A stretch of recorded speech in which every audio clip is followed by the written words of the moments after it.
todos da TV Cidade. Hoje o Viajando com a TV Cidade vai falar sobre viagens e saúde. E vamos receber o Dr. Thiago Meck, que vai nos ajudar a desenrolar esse tema. Tudo bom, Dr. Thiago? Prazer recebê-lo aqui. O prazer é todo meu. Então, Dr. Thiago, gostaria que se apresentasse, falasse da tua trajetória e como vieste parar aqui em Farroupilha. Meu nome é Thiago, eu tenho 42 anos, moro na Serra desde 2013. Eu fiz faculdade em Minas Gerais, mas fui criado em Curitiba. E quando eu me formei, eu não queria voltar para Curitiba e minha esposa não queria ficar em Minas. E aí escolhemos a Serra. Foi uma escolha muito rápida, em questão de 3 dias a gente já estava decidido e já viemos morar. Só mandamos vir a mudança. Muito rápido, muito rápido. Objetivo. Decidimos no domingo, quarta-feira a gente já estava aqui. E já decidiram por Farroupilha ou, enfim, como foi esse processo? Já vieram para Farroupilha? Quando a gente chegou na quarta-feira, a gente saiu para conhecer toda a região, né, as cidades no entorno, e vimos que aqui a questão de Farroupilha, Caxias, Bento, tem uma estrutura muito grande. Nós já tínhamos 4 filhos quando viemos, né? Então precisava dessa questão de uma estrutura de escola, hospital, tudo. E então resolvemos ficar nessa região mesmo. Aí eu comecei trabalhando em Caxias, e aí Bento, Farroupilha, me adaptei muito bem na cidade, fui muito bem recebido. E o pessoal começou a me incentivar a abrir o consultório. Abre o consultório na cidade, doutor. Abre o consultório na cidade, doutor. E aí eu comecei primeiro com a Veridiana, que é nutricionista, né? Baita parceira, amiga, que me ajudou bastante no começo, ela, junto com a Claire, que me apresentou ela. Depois fui trabalhar com o Vitor, né? Com o Vitor Biazin, cardio, né? Gente finíssima também, me ajudou bastante nesses anos. Estou com ele desde 2019 no consultório. E agora eu abri o meu empreendimento mesmo, né? Inauguramos semana passada, dia 3, e já estamos atendendo aqui na Tiradentes. E quando a gente começa, a gente quer um lugar com a nossa cara, né? A nossa casa, a nossa casa profissional. Exatamente, um lugar que a gente se sinta bem, que os pacientes se sintam bem, do nosso jeito. É um lugar diferente, ficou bonito. Espero que todos vão conhecer. Aí depois a gente quer endereço, contato, tudo certinho. E a tua especialização é? Endocrinologia. Endocrinologia. E viagens e saúde, né? Se a gente não tem saúde, a gente não viaja, né? Não viaja. A gente pode ter vontade, para tudo a gente pode dar um jeito, né? De dinheiro, enfim, né? De logística, de tempo. Mas sem saúde é difícil, né? Ninguém sai de casa se não tem saúde. A gente não tem nem disposição, né? Não tem. Nem vontade, enfim, né? Se não tá bem cuidado, como que vai fazer alguma coisa? Não tem como. Não tem como. Então, assim, ó, antes de uma viagem, né? Quais os cuidados básicos que eu preciso? Eu preciso consultar um médico? O que eu preciso, assim, principalmente em longas viagens ou para algum destino um pouco usual, assim, fora do Brasil? Qual é a preparação antes de uma viagem? Lógico que você tem que definir o destino, se é pouco usual, ver a questão de vacinas, né? Algumas regiões têm algumas doenças endêmicas que precisam de algum cuidado, alguma vacina especial que precisa ser feita. Começando por aí. Pacientes jovens dificilmente vão ter algum problema mais sério na viagem, mas pacientes mais velhos que já têm alguma comorbidade, é bom passar pelo seu médico, ver se os exames estão todos em dia, se não tem nada acontecendo. Pacientes que têm problemas circulatórios, o risco de fazer trombose durante a viagem, isso pode acontecer. Então, até para buscar uma orientação do que fazer, voos muito longos principalmente, né? A questão das vacinas é muito importante, porque assim, algumas vacinas elas precisam serem tomadas com uma certa antecedência. E às vezes o certificado também ele precisa ser validado com uma certa antecedência. Sim. Então, às vezes chega no aeroporto e não é assim, vou ali tomar vacina e Não volto. adianta. Não funciona Não assim, funciona. não embarca. As vacinas, elas precisam de 30, 60 dias para o organismo criar as células de defesa, né? O sistema imunológico ficar competente para tratar a possível doença. Então não adianta chegar na hora e querer fazer, deixar tudo em cima da hora. Eu assim, já tive relatos de viajantes que chegaram no aeroporto e não tinham, por exemplo, a vacina da febre amarela, né, que é muito exigida em muitos destinos. Simplesmente não embarca. Não embarca, não passa, embarca. não passa. Não para. Já tem hotel pago, já tem... Perde. Sinto muito. Perde. Então esse planejamento, ele é muito importante. Agora, recente, né, a questão do Covid... Eles estavam exigindo, né? Não só o teste, mas o certificado de que foi vacinado, que tem a vacina em dia, senão não embarcava. E o tempo também, muitas vezes era vacina e era o teste, o tempo que esse teste foi feito. O teste é 24 horas de antecedência, às vezes no dia. Olha, viajar em época de Covid, eu brincava assim que era uma gincana, né? Sim. Você ia fazendo as tarefas e ia eliminando e parecia que ia surgindo mais e elas iam modificando, né? Porque assim, as regras elas iam mudando muitas vezes de um dia pro outro e tinha que se adaptar, né? Sim. Foi tenso. Ano passado eu viajei e eu cheguei, a gente ligou assim com o pessoal do aeroporto para eles abrirem uma exceção para conseguir fazer no dia do embarque mesmo o teste antes, para poder embarcar, porque não fechava os horários de fazer em outro lugar pelo tempo que eles exigiam, é bem burocrático. E não embarca. Não embarca, simples assim, não embarca. Não embarca. Inclusive, ainda o Brasil está exigindo comprovante da vacinação ou o teste para quem ou está retornando, né, que foi viajar para fora, ou enfim, se algum estrangeiro vem para cá, ainda está sendo exigido. Então, assim, ainda não acabou. Os casos diminuíram bastante, mas estão mais leves, né? Então acho que essa regra logo vai cair. A questão também das máscaras nos voos já Sim, caiu. Já caiu, né? Então tá mais tranquilo. E durante o voo, né, tá? Já tô com as minhas vacinas, já tenho a minha medicação, enfim, tudo certinho. Quais os cuidados que é importante? Durante o voo, para quem já tem pacientes mais idosos, pacientes tabagistas, obesos, é interessante que em voos muito longos ele levante algumas vezes durante o voo, se estiver tranquilo, para fazer pequenas caminhadas para ativar a circulação sanguínea.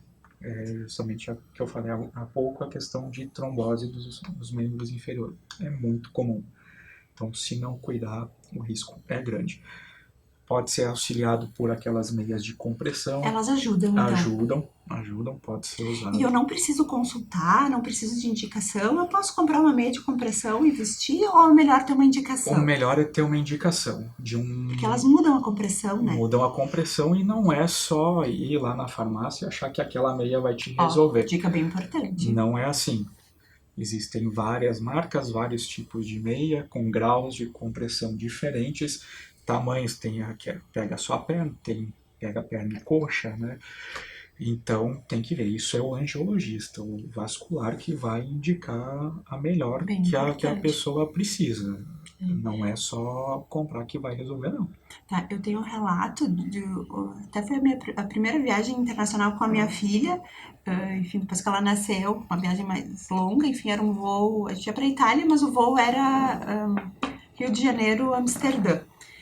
E acho que tinha dado umas 5 horas de voo, pediram se tinha médico a bordo, enfim, tipo, um passageiro passando mal e ele faleceu durante o voo, assim. Sim. Um paciente obeso, que depois a gente vai falar também da obesidade. Sim.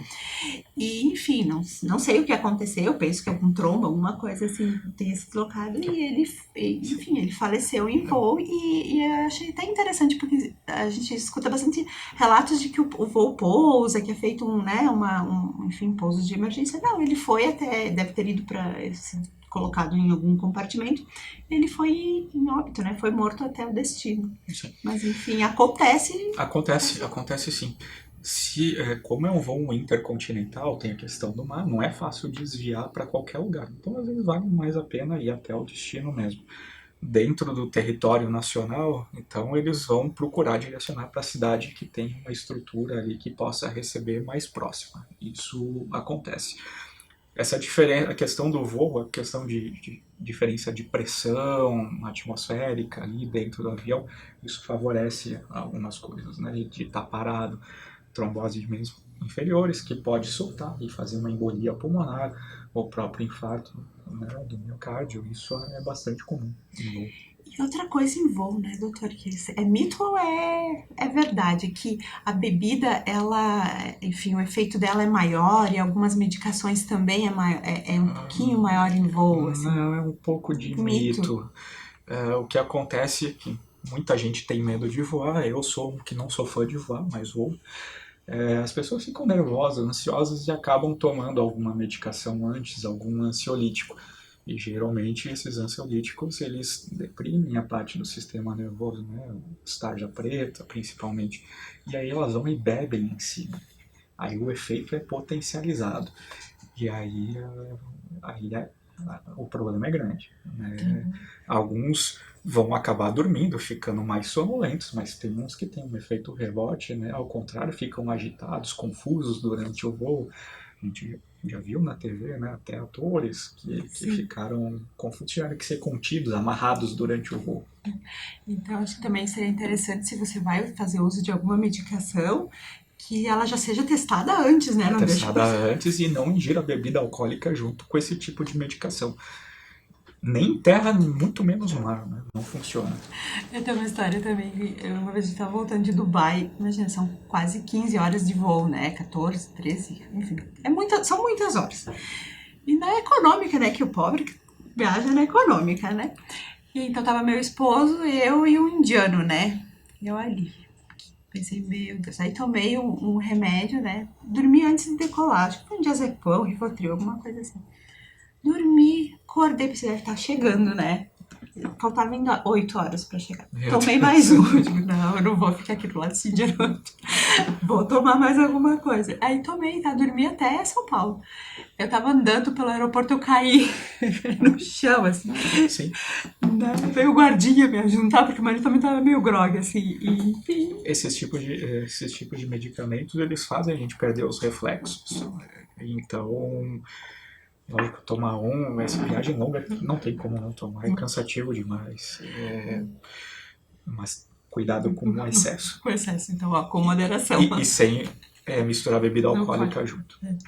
E aí, então, eu cheguei no destino, né? A alimentação, hidratação, assim, quais os cuidados, né? Pra essa viagem não virar um pesadelo, né?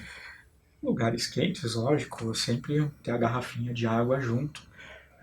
Tem que hidratar bem. Cuidado onde você vai comer. Você tem que prestar atenção no ambiente. Comidas diferentes também são complicadas. Nosso sistema digestivo não vai estar adaptado. Se você vai querer experimentar tudo e tudo de uma vez, você vai acabar passando mal. Então, cuidado no abuso com os alimentos, Comece devagar, principalmente com coisa que você não está habituado. Às vezes um tempero mais forte, né? Ou algum fruto do mar que você nunca comeu, não sabe se está bem preparado ou se é alimento cru. Cuidado. Devagar e com atenção aonde você vai comer. Experimentar a cultura local, né? A comida local é muito bom e é importante, mas assim, devagar e prestando atenção no ambiente. Aonde você vai num restaurante, você tem que ver se tem um cuidado de higiene adequado, tudo, né? Senão vai ter problema. Vai ter problema. E aí, agora eu gostaria de entrar num tema, né, que, enfim, que tá muito em evidência, mas a gente, minha opinião, né, acho que a gente não pode normalizar, Sim. né, a questão da obesidade, né? Sim. Então...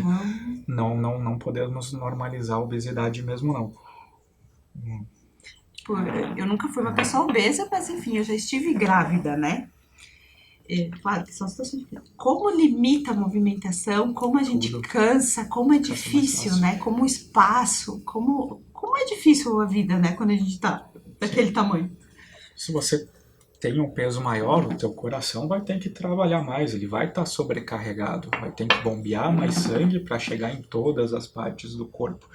Então, quando você faz algum tipo de exercício, de uma caminhada mais forte, Todos os tecidos vão precisar de oxigênio e vai exigir uma demanda maior do coração. Então vai ficar cansado, fadigado, o risco de eventos cardíacos, né, um infarto vai aumentar. E realmente não se pode normalizar, achar que está tudo legal, porque eu estou acima do peso, eu me gosto assim, não tem problema. Tudo bem, você pode se gostar, não é uma questão estética. Isso é o que eu sempre reforço para os pacientes. Se você se aceitar, tudo bem, não tem problema com a parte estética, é a questão da saúde mesmo. Se você não tem um problema agora, você vai desenvolver. A questão não é se, é quando. Diabetes, hipertensão, as doenças osteoarticulares, né, de quadril, de joelho, vai ter problema. Vai precisar fazer uma prótese de joelho, uma prótese de quadril, vai ter dificuldade de mobilidade. Então, E não é uma levando questão isso estética. para o mundo de viagens, né? O quanto isso não limita, né? Sim, Eu quero fazer o caminho de Santiago de Compostela, eu não quero fazer caminho faz, de Caravaggio, não eu faz, quero mergulhar. Enfim, tem brinquedos em parques aquáticos que têm limitação de peso. não faz. Então se perde muito da vida também, né? Perde, perde bastante. Se você for o lugar favorito nosso, que Disney, né, os parques são enormes. Se um obeso não pega um daqueles carrinhos para se locomover, que lá tem muito, então tem essa facilidade, não anda, não faz o passeio inteiro. São viagens que muitas vezes eu já caminhei 22, 25 quilômetros em um dia de viagem. Sim, ano passado a gente foi, aquele relógio de pulso, são 20 mil passos no dia. E São 20 aí, mil passos. isso numa Como que um estrutura paciente de mais de 100 quilos, né? não faz? Não faz, Não né? aguenta. Num verão ali que faz 35, 40 graus, muito úmido, não consegue. Não consegue fazer. E não aproveita a viagem, né? Não aproveita, porque vai querer ficar mais sentado, vai cansar fácil. São estruturas grandes, são E alguns filas brinquedos têm a grandes, tem a limitação. limitação, não vai poder fazer os brinquedos. Você tem que deixar o carrinho no lugar e se deslocar até algum brinquedo também. Não faz. Não faz. Não faz. Mesmo que vá para a Europa, Itália, que são passeios turísticos ali, A escada. escada, é tudo muito andando. Não dá para ficar pegando o carro e indo por tudo. É Tem muito lugares de que nem cada um, consegue passar com o carro. né? Então é caminhando. Não faz, infelizmente não faz. Esquiar, algum Não esporte. faz. Não faz. Não Então, faz, assim, infelizmente não faz. Esquiar, vai para a neve, o risco de queda, de fazer uma fratura, né? A mobilidade é menor, o equilíbrio é menor, a disposição a também é menor. disposição também é menor. Então, acaba limitando muito os prazeres da vida. A gente tem. Então, isso não pode ser Não, normalizado. Eu não acho que pode. depende de cada um, Não pode. É, né? não é se, pode se aceitar do jeito que é, mas saber que isso vai ter alguma complicação que vai tirar algum prazer da vida e que vai, né, alguma doença vai se desenvolver disso aí. E tem solução. O que hoje se Tem pode solução. fazer, né? A gente já identificou o problema, né? Que a obesidade, enfim, tem todas essas limitações, esses riscos. Mas o que fazer para não estar mais nessa situação? O que eu percebo bastante é que a obesidade está ligado muito com a parte emocional. Então a pessoa tem que ter esse acompanhamento junto. Não é só o médico ali que vai resolver o endócrino, por exemplo, ou a cirurgia bariátrica. Tem que ter um acompanhamento multidisciplinar com esse tipo de paciente. Então, acompanhamento psicológico, nutricional, o endócrino, todo mundo junto para ver aonde está sendo a falha, o que está provocando a ansiedade do paciente, trabalhar em cima disso, alguma medicação. Eu baseio muito meus tratamentos com o uso de ansiolíticos, eu uso bastante. Não é só a medicação para emagrecer ou não é só a cirurgia bariátrica. Então tem que ter esse lado também. A cirurgia bariátrica, que hoje é muito falada, se bem indicada, é uma boa opção, apesar de ser invasiva, né, tem tem seus benefícios, principalmente, por exemplo, paciente que já é um diabético descompensado e muito obeso, né? IMC acima de 35, de A 40. partir de que IMC é considerado obeso ou qual é o grau? A partir de 30 é obesidade. Aí 30 a 35, 34,9, grau 1, até de 35 até 40, grau 2, acima de 40, grau 3. Tem essas fases. Acima de 40, o obeso, que é o obeso mórbido, que a gente fala, já tem uma indicação até de cirurgia bariátrica direta. A gente sabe que o resultado do tratamento medicamentoso não é tão bom. Mas com as drogas novas que estão chegando, Já queremos saber. isso tende a mudar. Isso tende a mudar. Porque bem aquela coisa de leigo, né?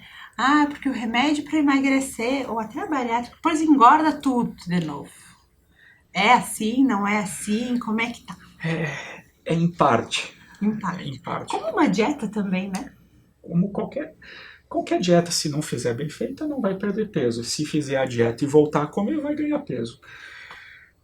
O famoso efeito sanfona que todo mundo fala. Por que acontece o efeito sanfona? Porque as pessoas não fazem o tratamento correto. Ponto. Ponto. Ponto. Tá vendo, né? O que acontece? O paciente chega no consultório, eu preciso perder 10, 15 quilos, eu estou acima do peso, ela vai lá, começa com a medicação, a sibutramina, o Ozempic, a Saxenda, enfim. Perde o peso que ela quer, 3, 4 meses, e quer parar o tratamento, porque o tratamento é caro, não é um tratamento barato.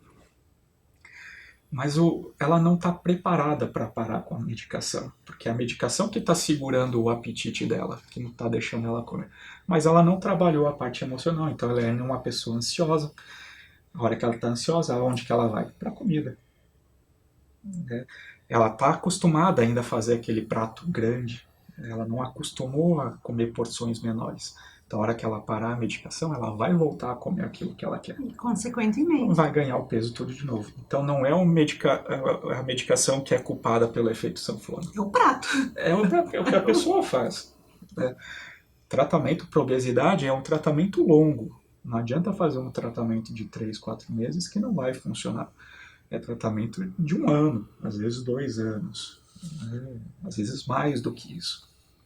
E é possível tratar, claro que como você falou, né, IMCs maiores, já teria uma indicação quase que direto para cirurgia. É possível perder bastante peso? É possível perder bastante peso, sim.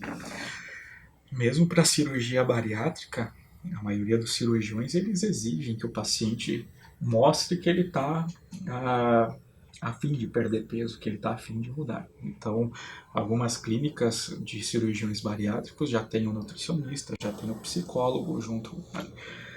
Mas o problema é que as pessoas ainda fazem aquele começo porque estão empolgadas com a cirurgia, né, que vão perder peso, mas depois elas param no acompanhamento com psicólogo, com nutricionista e ganham. As taxas de ganho de peso pós-cirurgia bariátrica, mais de 70% dos pacientes voltam a engordar. Mais de 70%. Eu não tinha 70%, noção desse dado. É muito, né? 70% dos pacientes eles ganham peso de novo. E aí? Volta a ficar obesos. E é possível aí reverter esse processo novamente? Existe refazer cirurgia bariátrica, mas daí é uma cirurgia já mais complicada, porque já está cheio de tecido cicatricial dentro do abdômen, não é mais uma coisa tão simples. Tem medicações que estão para ser lançadas, já foram aprovadas aqui no Brasil, nos Estados Unidos já é usada, que estão prometendo os estudos que mostram que é quase como se fosse uma cirurgia bariátrica com medicação. Ela deve chegar no segundo semestre aí para nós. O problema é que, como qualquer medicação nova, vai vir com um custo muito elevado. Né? Nos Estados Unidos é $1.000, né? Se a gente for converter e chegar aqui a R$5.000, quem que vai ter acesso a isso? É uma parcela muito pequena da população. E o Ozempic, né, que parece ser o queridinho da vez, posso estar errada, mas enfim. É o queridinho. É o queridinho. Me fale sobre o Ozempic. O Ozempic, ele imita uma substância que a gente produz no intestino quando está satisfeito. Então, você aplica e ele vai enganar o seu cérebro, dizendo que você não precisa comer. Ele também atrapalha o esvaziamento gástrico, então um pouquinho que você come, aquilo já dá aquela sensação de que está cheio, estufado, né? Sensação de plenitude. Então as pessoas acabam comendo menos, né? E vão perder peso. A aplicação dele é semanal e poucos efeitos colaterais. Geralmente é um enjoo, náusea inicial, mas que com os dias passa. A adaptação é muito boa. A questão ruim dele é custo. Também é um custo bastante elevado. Não é todo mundo que consegue ter acesso a ele. E reforço, não é o Ozempic que vai resolver o problema, né, se não mudar hábito. Acho também importante a gente reforçar que essas medicações, elas precisam ser com acompanhamento médico. Tem que ter o acompanhamento médico. Não é o grupo do WhatsApp, não é o vizinho que usou, né? E isso tem acontecido bastante. Como não é uma medicação que exige receita, apesar de ter que ser prescrita por médico, se você for no balcão da farmácia, eles vão te vender. Aí a pessoa às vezes não sabe como aplicar, pode aplicar a dose errada, ou ter algum efeito colateral inesperado e não sabe o que está acontecendo. Vai recorrer para quem, né, se fizer errado. E mesmo assim, não são todas as pessoas que têm indicação de usar o Ozempic direto, e não são todas as pessoas que têm o efeito que se espera. Como todo remédio, tem pessoa que responde muito bem, tem que não responde bem. Eu já tive paciente no consultório que não perdeu 1 grama com Ozempic. Deve ser bem frustrante É também. bem frustrante. Mas é uma possibilidade. Acontece. Acontece. E quem, enfim, está procurando uma solução da endocrinologia, onde te encontra, como faz? Então eu abri a clínica nova, a Verato, aqui na rua Tiradentes 45, na sala 202. O telefone eu vou ter que colar, porque eu não sei de cabeça ainda. É muito número. É muito número. E como não estamos mais acostumados a digitar, né? Não, a gente só manda, copia e cola. Passa o contato, né? Basicamente. Então o celular lá é o 99967-3839 ou o fixo, o 3412-1756. Então temos lá a solução, algumas possibilidades. Sim, temos lá a possibilidade. Eu trabalho com a parte de endócrino, já temos uma nutricionista, que é a Alexandra, que é para ver a parte nutricional.